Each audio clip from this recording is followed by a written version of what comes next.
ഇനി അടുത്ത വിഷയത്തിലേക്കാണ്. ഒരുപക്ഷെ ഈ പോലീസ് സ്റ്റേഷനുകൾ ഉള്ള നാട്ടുകാർക്ക് അല്ലെങ്കിൽ ഏതൊക്കെ നാടുകളിലുണ്ടോ പോലീസ് സ്റ്റേഷൻ അവർക്കൊക്കെ അനുഭവപ്പെട്ട ഒരു പ്രശ്നമാണ് ഇനി പ്രേക്ഷക ശ്രദ്ധയിലേക്ക് കൊണ്ടുവരാൻ പോകുന്നത്. പല പോലീസ് സ്റ്റേഷനുകൾക്ക് മുന്നിലും പഴയ വാഹനങ്ങൾ കാണാം. അതായത് പലപ്പോഴായി പല കാരണങ്ങൾ കൊണ്ടും പോലീസ് കസ്റ്റഡിയിലെടുത്ത വാഹനങ്ങളാണ്.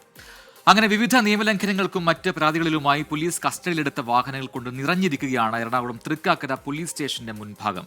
കാൽനട യാത്രക്കാർ ഉൾപ്പെടെയുള്ളവർ നിരന്തരമായി അഭിമുഖീകരിക്കുന്നത് വലിയ അപകടങ്ങളാണ് എന്ന ആക്ഷേപം ഉയർന്നു കഴിഞ്ഞു. കുറച്ചു വാഹനങ്ങൾ ലേലം ചെയ്തുവെന്നും ഉടനടി നടപടി സ്വീകരിക്കും എന്നുമാണ് പോലീസ് പറയുന്നത്.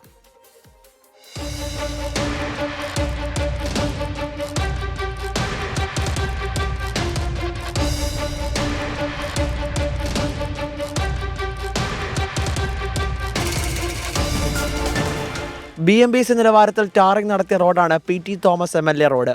കാക്കനാട് കൊല്ലം കുടിമുകൾ ഭാഗത്തേക്കുള്ള റോഡാണ് കസ്റ്റഡിയിലെടുത്ത വാഹനങ്ങൾ കൊണ്ട് നിറഞ്ഞിരിക്കുന്നത്. കാൽനടയാത്രക്കാർ വഴിയിലൂടെ നടക്കുന്നത് വണ്ടിയെ പേടിച്ച്.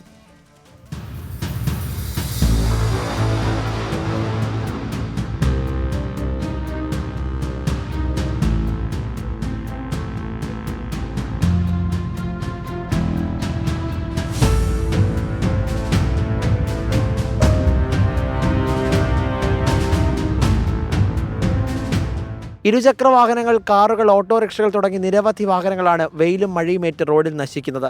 കാലങ്ങളായി ഉടമകളില്ലാതെ കിടക്കുന്ന വാഹനങ്ങൾ ഏത് കേസിന് തൊണ്ടുമുതലാണെന്ന് പോലും അറിയാത്ത അവസ്ഥയാണുള്ളത്. ഉടൻ വാഹനങ്ങൾ നീക്കം ചെയ്യണമെന്നുള്ള ഹൈക്കോടതി ഉത്തരവുണ്ടായിട്ടും ഇവ നീക്കം ചെയ്യാൻ പോലീസ് തയ്യാറായിട്ടില്ല. ആക്ച്വലി ഇവിടെ ഈ പ്രദേശം ഫുള്ള് ഇതാക്കാണ് പറഞ്ഞു കഴിഞ്ഞാൽ അത് എന്താ പ്രവർത്തിക്കുന്ന സർക്കാർ എങ്ങനെ നോക്കേണ്ടത്. വാഹനങ്ങൾ അവിടെ പാർക്ക് ചെയ്യാൻ ഒരുപാടായിട്ട് പാർക്ക് ചെയ്യുന്നത് എല്ലാവർക്കും ബുദ്ധിമുട്ടാണ്. യാത്രക്കാർക്കും കാൽനട യാത്രക്കാർക്കും വാഹനങ്ങൾ ഓടിച്ചു പോകുന്നവർക്കും എല്ലാവർക്കും ബുദ്ധിമുട്ടാണ്. അത് സ്റ്റേഷനിൽ വരുന്ന ഒരുപാട് ആൾക്കാരുണ്ടാവും. അവർക്കൊക്കെ ഒരു വണ്ടിക്ക് അവിടെ വന്ന് പാർക്ക് ചെയ്യാൻ ബുദ്ധിമുട്ട്, അവർ തിരിച്ചു പോകാനൊക്കെ ഭയങ്കര ബുദ്ധിമുട്ടാണ്. ഇത്രയും പെട്ടെന്ന് വേറെ സ്ഥലം കണ്ടെത്തിയ വാഹനങ്ങളൊക്കെ അവിടെ നിന്ന് മാറ്റി ആണ് ഏറ്റവും കുറച്ച്. എത്ര ആക്സിഡൻറ്റ് തന്നെ ഇവിടെ നടന്നിട്ടുണ്ടെന്നാണ്. വീതി പറഞ്ഞ റോഡാണ് വന്നത്. പോലീസ് സ്റ്റേഷൻ, പിന്നെ അതുകൂടാതെ കുറേ വണ്ടികൾ. അവിടെ നിന്ന് ഇവിടുന്ന് ഓരോ വണ്ടികളൊക്കെ വരാൻ നേരത്തെ എങ്ങനെയും തട്ടിമുട്ടി ഈ ടൂറിലൊക്കെ ആയിട്ട് എത്ര പ്രാവശ്യം ആക്സിഡന്റ് ഉണ്ടായിട്ടുണ്ടെന്ന് അറിയാൻ പാടില്ല. ഇത്രയും പെട്ടെന്ന് വേറെ സ്ഥലം കണ്ടെത്തി അവിടെ നിന്ന് മാറ്റാണ്. പോലീസ് സ്റ്റേഷന്റെ ഔദ്യോഗിക വാഹനങ്ങൾ പോലും പുറത്താണുള്ളത്. പരാതി നൽകാനെത്തുന്നവരുടെ വാഹനങ്ങളും ഉദ്യോഗസ്ഥരുടെ വാഹനങ്ങൾ കൂടിയാകുമ്പോൾ സ്ഥലപരിമിതി രൂക്ഷം. അരക്ഷിത യാത്രയ്ക്ക് അടിയന്തര പരിഹാരമെന്നാണ് നാട്ടുകാരുടെ ആവശ്യം.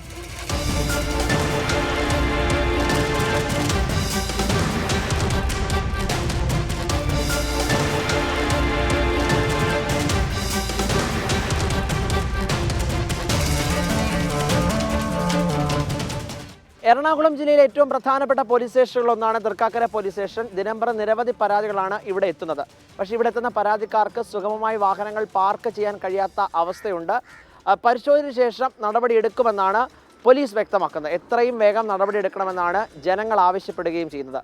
കൊച്ചിയിൽ നിന്ന് മേയർ അഭിജിത്തിനൊപ്പം YS അഭിനന്ദ്, 24.